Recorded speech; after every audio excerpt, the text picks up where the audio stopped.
Hi, heute soll es mal um Fächerahorn-Jungpflanzen gehen.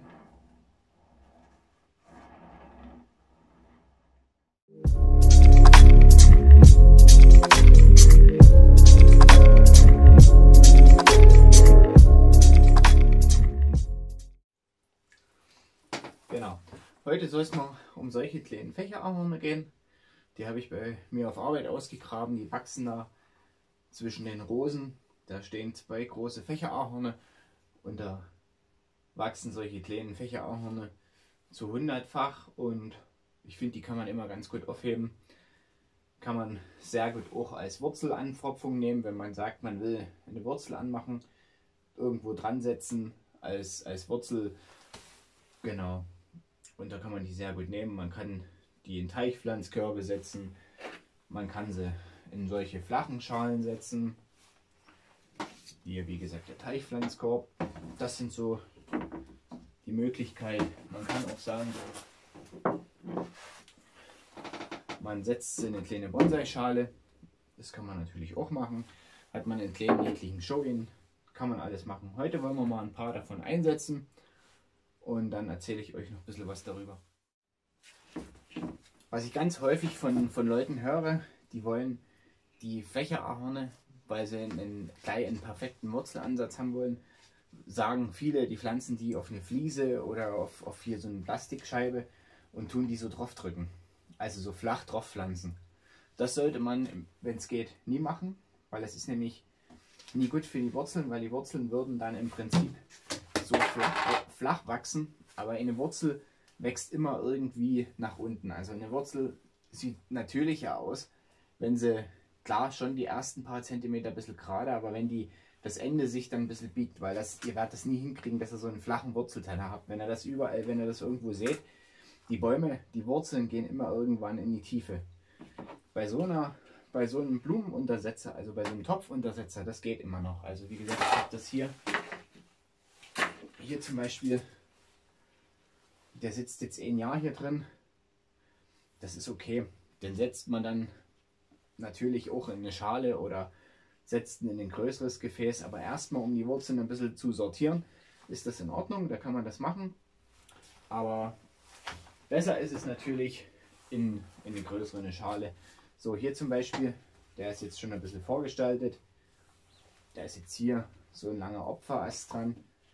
Den ersetzt man dann später, schneidet man den hier ab und setzt den dann hier auf den kleinen Ast ab. Und so fängt man dann Stück für Stück mit der Gestaltung an. Genau. So, und das wollen wir heute mal machen. Da haben wir hier die kleinen Ahorne. Und da gucken wir uns das dann mal an. Da pflanzen wir die ein zusammen und dann gucken wir mal, was mit den Jahren passiert, wie die sich entwickeln. Ein paar von denen werde ich auch ins Feld pflanzen. Hier, ihr seht, ich habe hier eine Menge davon und da werden wir mal sehen, wie wir die verarbeiten. So, dann gucken wir uns so einen Baum mal zusammen an. So ein Baum hat meistens also ein paar tote Wurzeln mit dran. Wenn man so einen Baum sieht, dann ist das meistens so, der hat dann nie so richtig das Nebari oder der hat wie hier jetzt 2 dicke Wurzeln. Also das muss man dann sehen, wie man damit klarkommt. Fakt ist, man nimmt immer die starken Wurzeln, die nach unten gehen, nimmt man raus. So. Und die Wurzeln, die hier oben zum Beispiel sind, die schneidet man ab, so dass man ungefähr mit den Wurzeln auf einem Niveau ist. Man kürzt das Ganze dann noch ein bisschen ein und so lässt man das dann. Hier könnte man jetzt perfekt hergehen, wenn man jetzt sagt, okay, ich komme jetzt mit den Wurzeln. Ich habe jetzt hier zum Beispiel so eine Lücke. Da hat man dann auch hier solche Kleinen. Da kann man dann irgendwann sagen, okay, ich habe jetzt hier drüben, habe ich jetzt ein Loch. Hier sieht man es ja. Hier sind jetzt 2 starke Wurzeln. Und hier wäre jetzt ein Loch. Da kann man dann hergehen und setzt dann in den Folgejahren dann hier so einen kleinen Baum an. Und schon hat man schon 3 Wurzeln. Hat man 1, 2, 3. Und so kann man das ringsrum machen. Aber erstmal zum Anwachsen kommen sie erstmal in verschiedene Behältnisse. Und dann gucken wir mal weiter, wie sie sich entwickeln.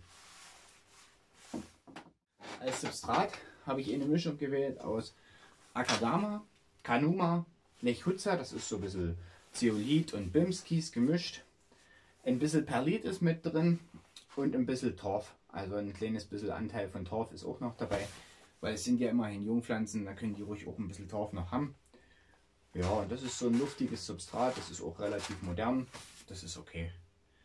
Das nutzt man für die Dinger und da gucken wir mal. So. Was man bei solchen Jungpflanzen auch perfekt machen kann, man kann die gleich mit eben, ja, das ist jetzt ein 1 mm Draht, doppelt genommen, man kann sie gleich ein kleines bisschen formen. Das machen wir jetzt mal zusammen.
So, jetzt habt ihr hier den Vorteil, bei dem Draht, den ihr angelegt habt ihr hier unten die zwei Enden. Deswegen habe ich den Draht doppelt genommen. Jetzt hat man die zwei Enden, die kann man dann quasi nehmen, um den Baum dann in dem Teichpflanzkorb oder was ihr jetzt auch habt, gleich zu befestigen.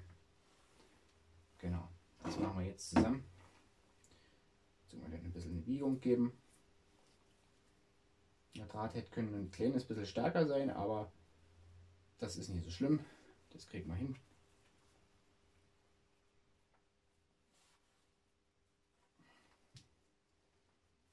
So. Genau. Biegen. So. Ja, genau. Jetzt hat man hier so ein bisschen eine geschwungene Form. Und so pflanzt man den jetzt ein.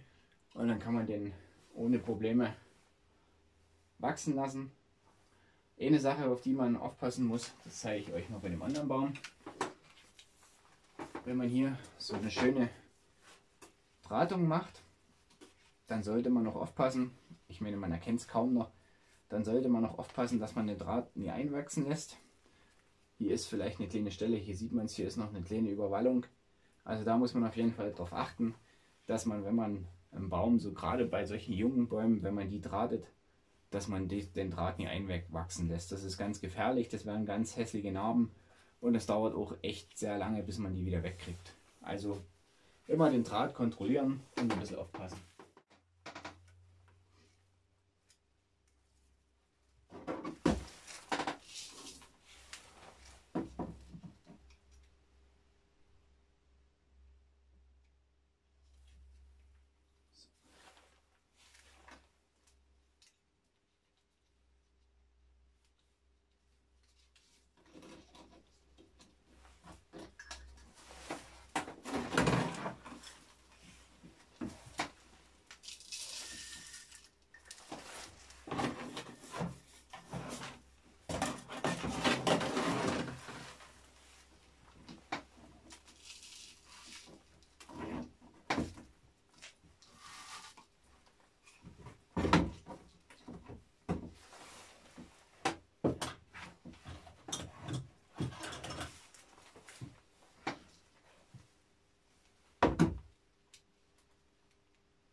So, das kann man draus machen. Wie gesagt, das ist aus den Jungpflanzen. Das ist mal so eine kleine Spielerei mit so einem kleinen Fächerahorn. Da muss man natürlich auch im Sommer wieder aufpassen. Dann habe ich hier einen niedlichen Doppelstamm gehabt. Da waren zwei nebeneinander gewachsen. Die habe ich zusammengelassen. Kann auch was Interessantes draus werden. Und das ist wie gesagt einfach mal in so einen Teichpflanzkorb gesetzt. Gut, das soll es mal für die Fächerahorn Jungpflanzen gewesen sein. Bis zum nächsten Mal. Ciao.